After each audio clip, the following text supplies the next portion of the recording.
Today we're going to make cloud dough with shaving foam. This is so much fun, and it's very easy to make. All you need is 2 ingredients. One of the ingredients is very obvious, and that is shaving foam. This is a very old can of shaving foam. I wouldn't use this if it was me. But this is just for the purpose of showing you guys how to make cloud dough. I'm just going to use this. Now the second ingredient is not as obvious, and that is cornstarch. Now you want to take your shaving foam and put it in a bowl like this. It doesn't matter what type of bowl you use. And then put the shaving foam in the microwave. Now I'm just use a little bit of shaving foam here, because there's a lot in this can. So I'm just going to use a little bit and then put it in the microwave. After that, you're going to take your cornstarch and you're going to add it to your shaving foam. The consistency of this will depend on how much cornstarch you put in.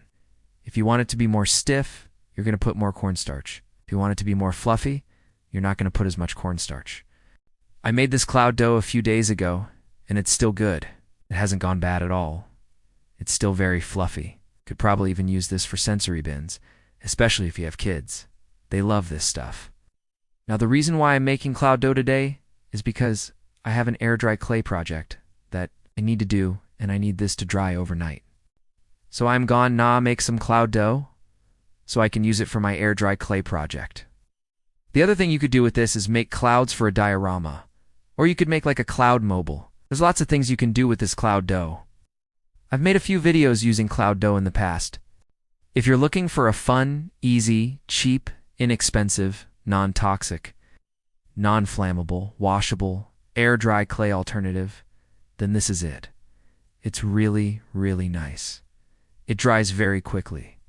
Alright, so now that I have my cloud dough made, I'm going to go do my air-dry clay project. If you're interested in seeing what I'm making with this air-dry clay, make sure to click the video that's on screen now.